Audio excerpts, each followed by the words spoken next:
So one of the most frequently asked questions I get on this channel is, Abby, how do you do your research? Abby, how can I do research like this? Abby, where are the free resources so I could start to do research on dress history topics? So today, my friends, I'm going to give you my top 5 tips and tricks on how to be your own dress historian. Before we get into my top 5 tips and tricks, I want to give a quick thank you to the sponsor of this week's video.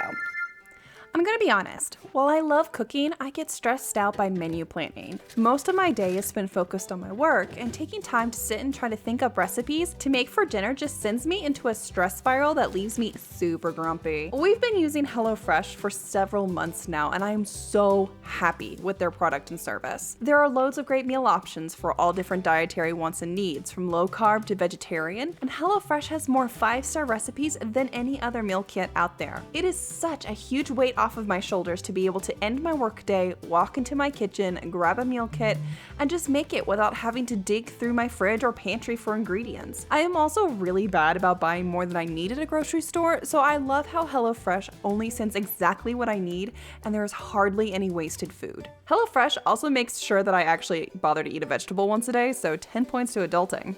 In addition to making my life so much easier, HelloFresh is committed to making everyone's life a bit better with a push towards sustainability, with recyclable packaging and offsetting their carbon footprint to donating meals to those in need. If you would like to give HelloFresh a try, go to HelloFresh.com and use the code 12ABBY to get 12 free meals, including free shipping. That's right, you'll get 12 free meals, including free shipping, if you go to HelloFresh.com and use the code 12ABBY.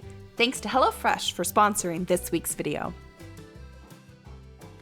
All right, tip number 1, sources are everything, and not all sources are created equal. So if you're not someone who did a humanities major in university or undergraduate or have a master's degree, you might be a bit confused or maybe just unaware of the different types of sources that we have available when we're doing academic research in humanity topics like history, dress history, art history, etc., English lit, all of it. So there are 3 main types of sources. The first and best source is the primary source, and the primary source is the source that actually comes from the period. So this could be magazine articles, newspaper articles, books from the period, letters, diaries, etc. This sort of information is the most important and the best source of information because it is directly from the source's mouth. Just like, say, we are wanting to learn about vintage clothes. We can write about vintage clothes, but if you can go and read a magazine from 1945, you learn a lot more about what was in fashion, how people were talking, things like that. And so being able to use those primary sources is the highest ranking preferred option for academic research work. The next is secondary sources. Secondary sources are scholarly sources that cite primary sources, and they are usually reviewed, edited, and heavily footnoted. They usually have to be published too in some sort of legitimate, and I use that with air quotes just for the sake of this discussion, way. With this, not all books are created equal. When you're looking for a quality secondary source, what you're going to want to look for is a book that has footnotes in it and a works cited or a bibliography, and someone that when they're talking about the subject at hand,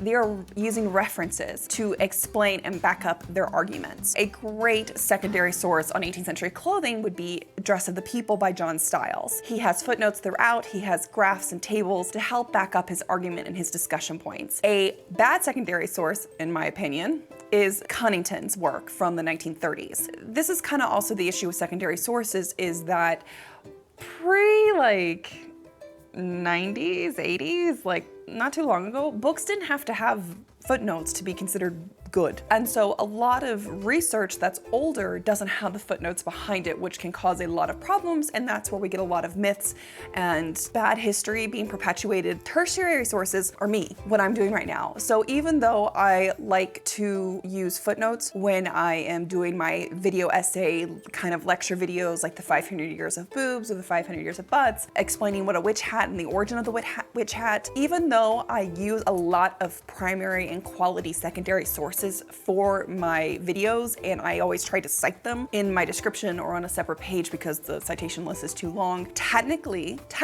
it's a tertiary source. YouTube is not a viable research. Like you shouldn't be citing a YouTube video in an academic paper. The reason why I cite my sources though is because I want to be able to build trust with you all, my viewer, but I also want to enable you, the viewer, to go back and check my sources. So even if you don't agree with me or you want to know more about the statement that I said, you can go through my sources and read it for yourself and come to your own conclusions. Same thing goes for blog posts. You know, most clickbaity news articles, they might be a fun starting point for doing research. They might pique your interest or get you excited on the subject, but they're not actually citable sources from an academic perspective, if that makes sense. Tip number 2, paywalls suck, but there are some free resources available. Okay, so this is like the biggest barrier when it comes to doing research, and that is a lot of the really great resources, the databases that are searchable, newspaper archives, things like that, a lot of them are behind paywalls. You have to be a student or a teacher at a university that has access to these academic databases, or your local library is a really nice one, like New York Public Library or Boston Library, and they have access to these databases. But if you're just someone in the middle of suburbia or in the middle of nowhere and your local library doesn't have that kind of money to throw around on databases, it can be really frustrating because you see people popping out all these resources and be like, oh, this reference over here and this primary reference over here and this secondary reference over here, and look at this article that I found and look at this newspaper ad that I found. I want to join this party train. How do I join this party train? I want to be a nerd just like everyone else. How does this work? So here's the deal. There is actually a lot that is freely available on the internet, and it's growing quickly. Where like 5-10 years ago, what was free and available online wasn't really that much. Nowadays, it's becoming a lot more. So I've made a little list. It's not comprehensive, but I've made a little list to kind of help encourage you forward and give you some resources on where to go look for things that you might want to research. One, there's Google Books. If you're not familiar with Google Books, it's a part of Google. Honestly, it's not like the easiest thing to like just click and find. So I just honestly go up to Google or like my search bar in Chrome and just go Google Books, and then it takes you to Google Books. It is searchable. You can search by date, you can search by subject, you can use keywords. There's a whole bunch of primary sources that have been digitized and put up on Google Books.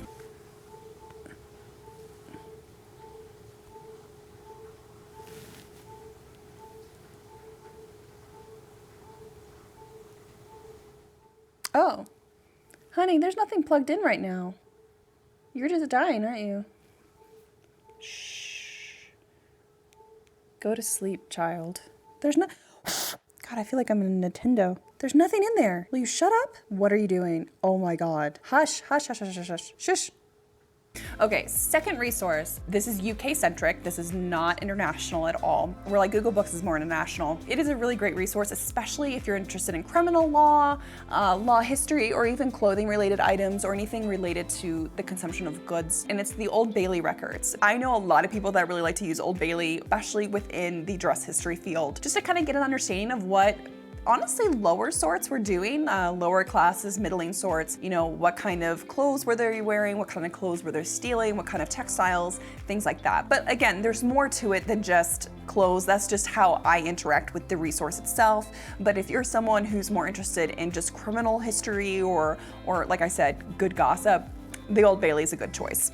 So this one is an American-centric database, but I think it's really important, and it's called freedomonthemove.org. So freedomonthemove.org is a online database that's completely free to use that has compiled newspaper ads taken out by enslavers looking for enslaved individuals who are in the pursuit of self-emancipation. And so what's really interesting about this resource, other than its obviously connection to American history and the importance of understanding the history of enslavement and chattel slavery in this country, because of the nature of enslaved people who were running away towards self-emancipation and trying to escape their slavers and find freedom, the enslavers are extremely descriptive over the clothes that these people are wearing or the clothes that they took with them. They're also extremely descriptive over their appearance and how they looked, how they spoke, how they behaved, things like that. It's a really important resource in understanding slavery in the United States, the nature and the communication styles around it. And I think if you're someone, especially if you're not familiar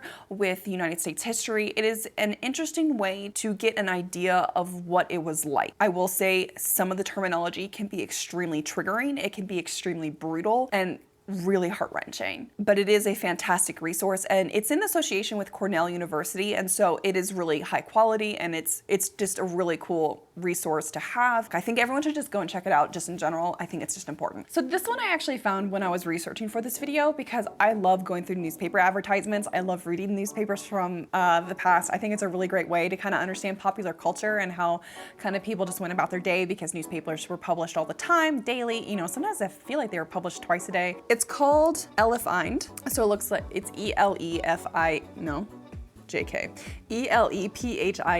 so elefind.com. It's a free newspaper search database. But what it seems like is that they're actually connected to other databases. So they search all of these databases that are free and they put it into one space, which I think is really great because there's tons of actual newspaper databases, especially in the United States, that are free and available, but we don't know about them or they're not easy to find, if that makes sense. So Elefind seems to do a really good job compiling that information. The interface is not super sophisticated looking, like it's not like slick and snazzy, but it functions really well. And I think what's also nice about it is that you can find databases, obviously, that maybe you want to bookmark and save for later because that's the database that you actually really wanted to get into. And so you can use that as a stepping off point to find more databases to look for and look through. So next one is the New York Public Library digital collections. This is free. It's separate from their database and articles side where you have to have a login, which is a bummer. But their digital collections is very extensive. They have everything from books to fashion plates, photography, all sorts of information, maps, and most of it is public domain. And so it's very easy to download. It's very easy to search through. So my next one is also dress history related. Obviously this is a dress history channel. It is a good one. And there's other parts of this within the Met, but the Met has a fantastic fashion plate collection and it's really easy to look. They have it organized by date, they have it organized by gender. There's just tons and tons and tons of options. You click on it and you just hit next. Hit next and keep looking. They also have other things available on the Met digital collection archive library, a lot of their catalogs are digitized on there, so you can look through those as well, which is a great resource because the Met had some fantastic catalogs back in the 80s and the early 90s. They're basically rare books today, but they're on the Met's digital collection. So again, really fantastic resource there, and a lot of it is public domain, which is cool. Next up is Bunka Gakuen. Oh, let me back this up. Let me pronounce it correctly. It's Bunka Gakuen Library's Digital Archives of Rare Materials. And this is a freaking amazing resource, and it is a dress history resource. They have digitized all of these incredible books filled with fashion plates and magazines in tons of different languages on tons of different types of dress, not just Western dress. So there is a lot of Western dress, but they also have Chinese dress and I think Japanese dress and a whole bunch of old archive material on just different types of dress history subjects. It has one of my favorite resources for 1790s, which is the Gallery of Fashion. It's in English and it is complete from 1793 to 1804. It is bananas how extensive it is. There's Dames a la Mode in there. There's the Mode Illustrée, just tons and tons and tons of magazines and archive material. And it's super easy to search once it's all translated into English. It's really easy to find stuff. And then finally, my most favorite, beloved resource of all time is archive.org.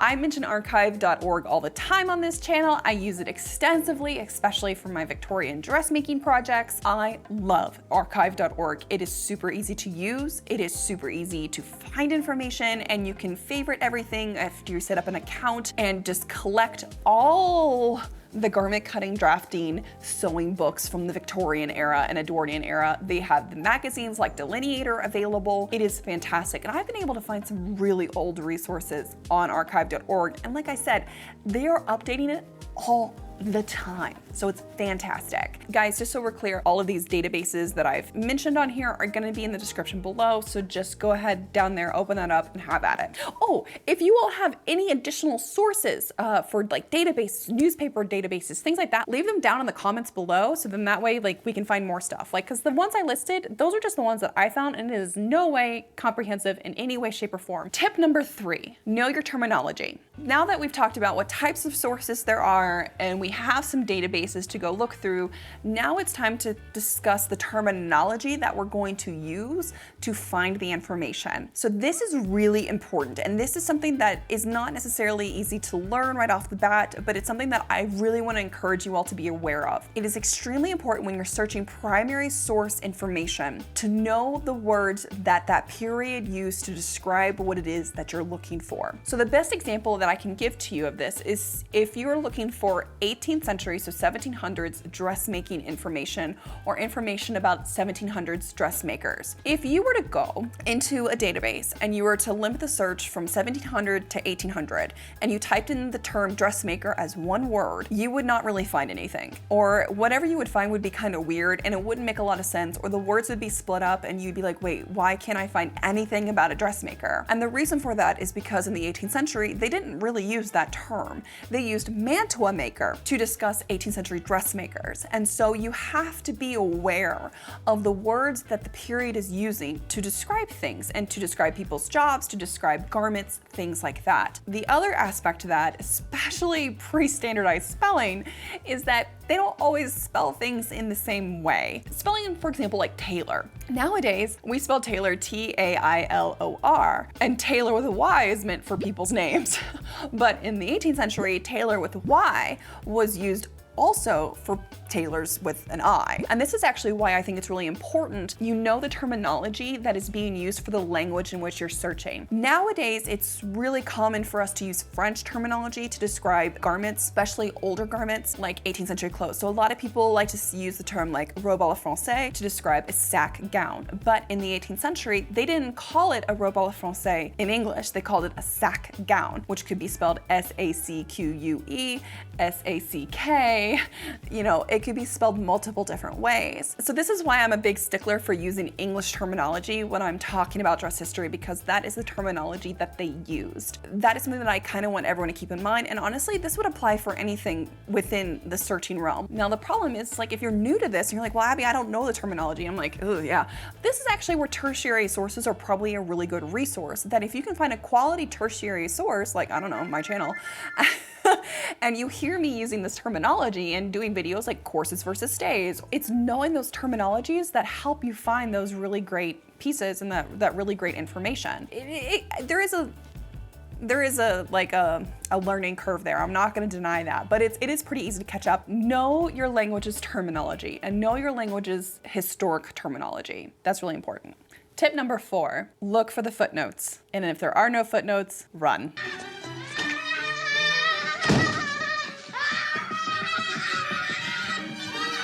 So this goes back to secondary and tertiary sources, not your primary sources. When you're reading these sources, the most important thing, honestly, in my opinion, that you should do, and this is what I do, is I read the article, or I read the book, or I read the chapter, or I read the resource, and then I immediately go and I look at all of the footnotes. And I go, okay, where did you get that? Like, where did you get that information? Like, tell me more. So then I go to the footnotes, and then I go, oh, okay, is this a primary source? Oh, interesting. And then I'll go to a database and see if I can find the actual primary source itself. And I will read the entire statement, because usually, you know, for the sake of clarity, things get chopped up and kind of the important bits are pulled out, and just kind of look for the information around the subject. So then that way I can get a better understanding of what was this primary source's actual intention and whether or not I actually agree with how that statement has been interpreted.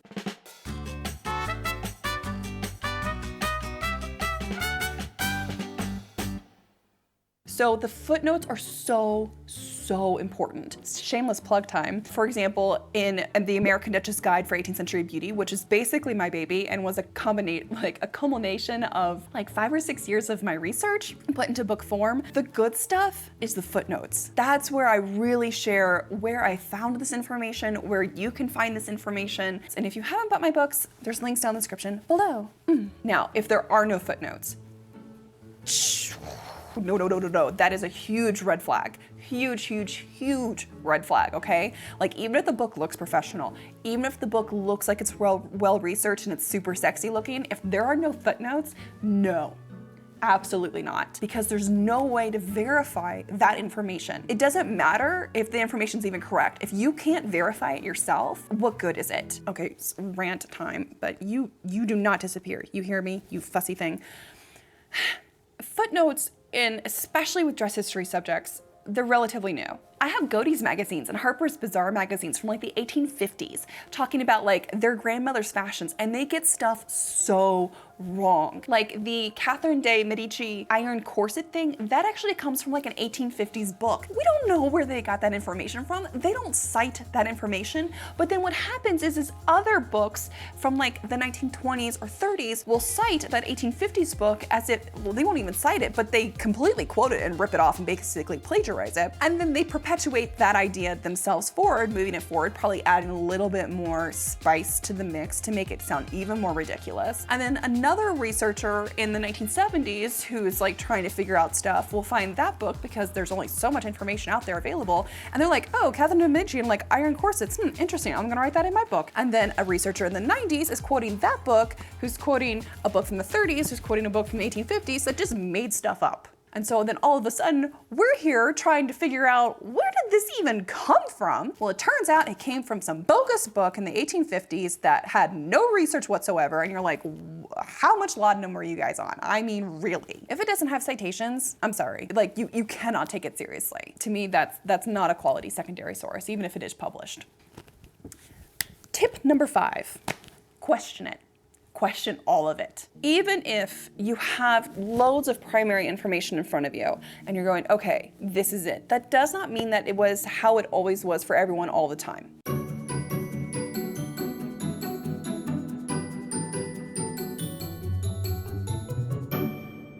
Like, it's really, really hard to nail down things as absolutes when you're studying the humanities. And so if you are someone who is researching humanities subjects, it's really important to take in the information, read it, comprehend it, and then really start to think critically about it. Do you agree with everything they say? You might not. That's just the natural progression of doing research, and that is normal. And that's why a lot of us don't like to do absolutes, because we do understand that the statements that we're making today probably won't be fully correct in like 5-10 years. Hell, even the following month, you might find information that completely changes your interpretation of something, just because something that you didn't find, a year ago is now available. And that's fine, and that's great. So keeping an open mind and questioning everything is really important. Now, when I say question everything, I don't mean be aggressive. I don't mean go into people's comments and be like, how dare you? Like, this is stupid, you're an idiot. No, no, no, no, no, no, no, no, no. You question it yourself. Like, you question your